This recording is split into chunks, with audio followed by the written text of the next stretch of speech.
एक अकेला इस शहर में, रात में और दोपहर में घूमता है घूमता है। यह तो एक फिल्मी डायलॉग है। भाई लोगों, मैं तुम्हें एक बात बताना चाहता हूँ। गांव में बहुत बड़ा गांव होता है। भाई ब्रदर, चाचा चाची, भतीजे भाभी बहनें सब होती। लड़ाई झगड़ा भी होता है, शांति व्यवस्था भी होती है। आजकल एक सिस्टम चल गया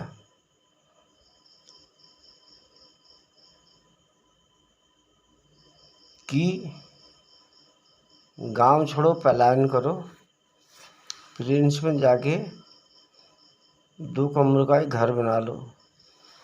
पैसे वाले 4 कमरों का, ज़्यादा पैसे वाले 8 10 20 कमरों का, गरीब से कम गरीब 2 कमरों का। अब टुकड़ा खरीद लेते हैं, फिर घर भी बनाते हैं, फिर पड़ोसियों को भी परेशान करते हैं। भाई मैं क्या कहूँ, मैंने भी बड़ी झग मार दी। मैं अपने स्टाफ वालों के चक्कर में फंस गया। वो तो प्लॉट बेच के चले गए, मैं ही फंस गया। मैंने 2016 में एक छोटा सा घर आश्रम टाइप का बनाया था। 3-4 साल में बीमार हो गया। अब 2021 में फिर आया। मैं बेचने के चक्कर में था, बिका नहीं। पहले परेशानी थी,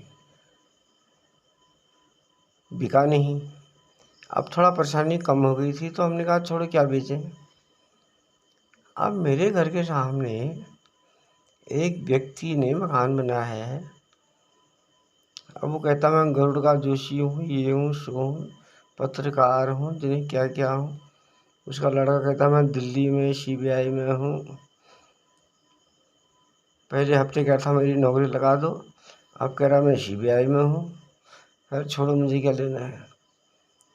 तो यह दंपति बड़ा परेशान कर रहा है भाई। इसने मुझे बहुत तंग कर दिया, क्योंकि मेरे सामने ये आया है। हुआ क्या, जब मैं यहाँ पर अभी फरवरी मार्च में यहाँ पर कुछ मकान की रिपेयरिंग या कुछ ठीक ठाक करने आया था, तो पहले का जो मेरा शेड बना था उसमें मेरे कोई रिश्तेदार मित्र रह रहे थे। तो मैंने सोचा थोड़ा बढ़ा लेता हूँ, थोड़ा हम भी आना जाना करेंगे। तो मैंने जब इसको काम करने के लिए, इसके सामने वाला जो जोशी कहते हैं, पता नहीं क्या है, इस जगह मैं बनवा दूंगा 125 रुपये फुट में। मैं कहा चलो सोचूंगा, पूछूंगा, फिर बताऊंगा। पता चला 122 में बना रहा था और मुझे 125 में बरगला रहा था। मैंने किसी अन्य से बात करी, तो उसने कहा हम 120 में बना लेंगे। तो हमने अपना काम चला लिया। अब ये कोई मतलब ही नहीं। कुछ दिनों के बाद ऐसा हुआ कि कोई रेता रोड़ी के चक्कर में कुछ बात हुई, जबकि गलती हमारी कुछ नहीं थी, सबको पता है।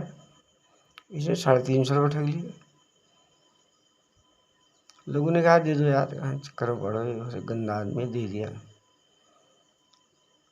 उसके बाद में ये रोड है सर, गड्ढे मड्ढे में इसमें रोड़ी पत्थर सी डाल रहा था। तो इसकी औरत सामने किराए में रहती थी, तो बोली मेरी ईंटें चोर दी। मुझे को बुरा लगा। मैंने कहा भैया यहाँ के देखो, तुम्हारी ईंटें हम क्यों चोरेंगे, घर हमारा भी बन रहा है, हमसे ले लो ईंटें। एक आध घंटे बाद आई, तो मैं उससे बोला कि भाई तुम ऐसी बात करते। बोली पता नहीं क्या यूज शॉर्ट ऑफ, जिन्हें क्या क्या अंग्रेजी, वो ज़्यादा अंग्रेजी पढ़ी है शायद, वो तो उल्टा सुल्टा बोल रही थी। मैं चुप हो गया, हटाओ, मैंने क्या बोले इससे।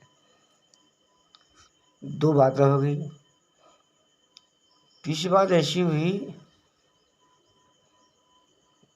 इसके घर के बगल में एक खाली प्लॉट में ये लोग सामान रख रहे थे, सभी लोग रखते हैं उसमें पानी भर गया।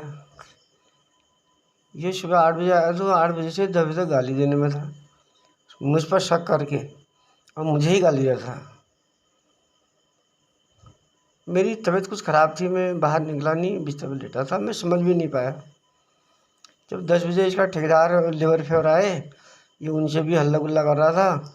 जब ठेकेदार ने आगे पीछे देखा तो उसने बताया पीछे खेत में गेहूं का खेत है, किसी ने पानी लगाया होगा और ये चूहों के बिल ने छेद कर रखे, तो उसके द्वारा इसमें पानी भर गया, किसी गलती नहीं है। उस समय से यह आदमी चूहा बिल्ली बन गया।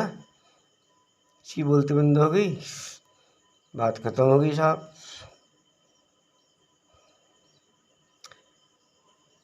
तो यह आदमी पता नहीं क्यों, किस टाइप इसका ये, इसकी बीवी भी काफ़ी समझ में नहीं आता। ये कहीं शालवाड़ी बाग काजौली गांव की है, जहाँ किसी एक व्यक्ति ने अपने भाई को कुल्हाड़ी से काट दिया था 40 साल पहले।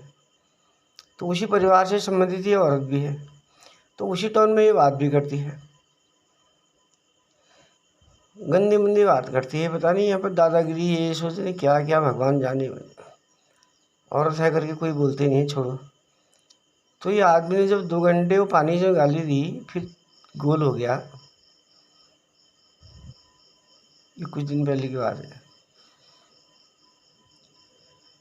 तो ये लोग पता नहीं क्यों मेरे से चिढ़ते हैं, जलते हैं, या क्या इनके दिल दिमाग में है। अब ये क्या करते हैं, हम यहाँ पर, हम तो भैया नाटक कंपनी और सांस्कृतिक से जुड़े हैं, तो हम तो हंसते गाते हैं, गाने सुनते हैं। हम मोबाइल फोबाइल इधर उधर जो भी है यूट्यूब में, तो ये चिढ़ते हैं और गलत गलत कमेंट करते हैं। अब इन्हें आजकल मैं अभी आया हूँ यहाँ दोबारा, और इनका क्या है कि ये रात के, ये सुबह तो उठते हैं 9 बजे, रात के 11-12 बजे तक खाना पीना, बर्तन खड़खड़ाहट फड़फड़ाहट हल्ला गुल्ला करते हैं, हमको भी डिस्टर्ब करते हैं। हमने इनसे कभी कुछ नहीं कहा। और अभी मैं 4-5 दिन से देखा हूँ, इसके परिवार में कोई नहीं, ये आदमी अकेला है यहाँ पर। और पता नहीं पीए कर रहा है, वैसे कर रहा है, रात भर हल्ला गुल्ला कर रहा है, ये वो, कहीं नहीं कहाँ कहाँ, अमेरिका इंग्लैंड बात करता है, ऐसा हो गया, वैसा हो गया, वैसा हो गया। और 1-2 बजे तक हमें सोने नहीं देता यार। आखिर करें क्या भाई, बताओ। इसका एक मित्र भी है यहाँ पर, एक मास्टर, वो हमारा गांव के हिसाब से जजमान है, बदतमीज है, औरतों को कमेंट करता है, गंदी नज़र से देखता है। एक दिन मैं कह बैठा उसे, यार तुम मास्टर हो के तेरा नेचर गलत है। वो चिड़िया साला, वो मुझे मारने पीटने में आ गया।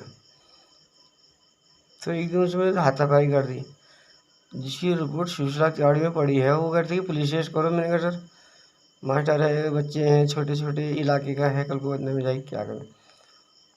बोले फिर तुम ऐसे कैसे वो रहोगे, तुमको तो हर कोई परेशानी करेगा। मैंने कहा सर कोई बात नहीं, देख लेते हैं। तो बोले इस कागज़ में लिखो कि मैं पुलिस कार्रवाई नहीं करूँगा। मैंने कहा क्यों। बोले मैं तो डॉक्टर हूँ, मैं तो फंस जाऊँगा, तुम्हारा पुलिस केस है। मैंने कहा सर आप भी मत फंसो, किसी को मत फंसाओ, मेरा इलाज कर दो। उन्होंने मेरा बहुत बढ़िया इलाज किया, मेरी छाती का, पेट का, इधर एक्सरे फैक्सरे सब करके दिया। बोले अगर भविष्य में कुछ करेगा कोई भी तुमको इधर उधर, तुम सीधे हमारे पास आना, हम आपकी मदद करेंगे, ऐसा डॉक्टर साहब ने बोला था। मैंने कहा हाँ सर, झगड़ा फसाद ठीक नहीं है। तो ये सारे बड़े बदतमीज लोग यहाँ पर आ गए यार, क्या करें भाई, कैसे कटेगा यहाँ पर समय, बड़ा मुश्किल हो गया है। जबकि मैं सन 16 से हूँ, और ये साले कल परसों की 2-4 महीने हुए इनको आए हुए। यहाँ गुंडागर्दी दादागिरी दिखा रहे हैं, यहाँ पर बदतमीजी कर रहे हैं। भैया मैं क्या करूँ, मैं बड़ा परेशान हूँ इन लोगों से। जबकि मेरे एक मित्र हैं, वो उनको यहाँ देख रेख के लिए रखा है, वो भी डिस्टर्ब हुए हैं बहुत ज़्यादा। वो भी परेशान होते हैं क्योंकि वो प्राइवेट नौकरी वाले हैं, उनको टाइम पे टाइम आना जाना होता है। वो रात आते हैं, कभी दिन में आते हैं, सोते हैं, उनको उनका सोना हराम कर रखा है इन लोगों ने। ये बहुत गंदी औरत आ गई यार यहाँ पर। ये तो खून खराबा मर्डर वाले हैं, ये साले कहीं हमें मार देंगे। ये जब उस दिन जो पानी खेत में भरा बताया मैंने अभी बैग में, तो ये साला जब 2 घंटे गाली रहा था तो ये कह रहा था कि मुझे सुना रहा था, शायद इसको शक था कि मैंने किया, इसको पानी मैं क्यों कहाँ मैं मेरा क्या मतलब। तो ये कहता मैं आग लगा दूंगा, मकान में मार दूंगा, खींच दूंगा, ये कर दूंगा, सो कर दूंगा, मेरी तरफ इशारा करके इस टाइप की बात कर रहा था ये। अब मैं एक बात स्पष्ट कर देना ये चाहता हूँ कि मेरा मकान स्टेट बैंक से लोन में है और मेरा 700 रुपये इसका सुरक्षा कटता है। तो बैंक वालों ने कहा कि तुम्हारा करीब 20 साल का बॉन्ड है, तुम्हारे मकान में कोई क्षति होगी तो बैंक जिम्मेदार रहेगा, इसलिए हम 700 में ना सुरक्षा काटते हैं और तुम आराम से रहो। अब मुझे ये खतरा हो गया कि ये जो सामने दंपति यहाँ पर बस गया है, ये तो मुझे ही कह रहा है कि मैं आग लगा दूंगा, मार दूंगा। अगर मेरे मकान में किसी प्रकार की क्षति होगी और मुझे भी कोई खतरा होगा, सर्वप्रथम प्रथम दृष्टया इस व्यक्ति को, इसके परिवार को, परिवार तो बच्चे इससे मतलब नहीं, मतलब ये पति पत्नी, इन दोनों को ही पकड़ा जाए और इनसे पूछताछ की जाए और इनको अरेस्ट किया जाए। ये पता नहीं किस टाइप के दोनों गंदे हैं। और ये कहता मैं पत्रकार हूँ, ये हूँ, वो हूँ, फलाना हूँ, ढिमकाना हूँ। अरे पत्रकार है, लिखा पढ़ा आदमी है, तो कर क्या रहा है इसी टाइप की बात तुमको, मेरी समझ में नहीं आती इसी बात को। और अभी आज की ये 14-15 जून की बात है, इसके बच्चे ये अकेले है, ये पता नहीं शराब पी कर रहा, पता नहीं क्या कर, रात को 2 बजे तक टेलीफोन में अतुल कहाँ बात करता है, क्या करता है, हल्ला गुल्ला मचाया रह रहा है यहाँ पर। अब हम भी तो डिस्टर्ब होता है सर। हमारे भाइयों की भी माना हल्द्वानी में दोनों तरफ कॉलोनियाँ बसी हैं और किसी परिवार की चों तक किसी के घर में नहीं सुनाई देती है, लेकिन यहाँ पर 2-3 घर बने हैं, इसकी इतनी आवाज़ 11-12 बजे तक रात तक, समझ में नहीं आती बात। इस पॉइंट को नोट कीजिए और इसको थोड़ा गौर से सोचिए, देखिए, मेरा ये कहना है। कुछ भी भविष्य में होता है, प्रथम दृष्टया ये फ्रॉड लोगों को ही पकड़ा जाए और इनसे पूछताछ की जाए। लास्ट में धन्यवाद कहूँगा। नमस्कार, जय भोले की जय, राधे राधे।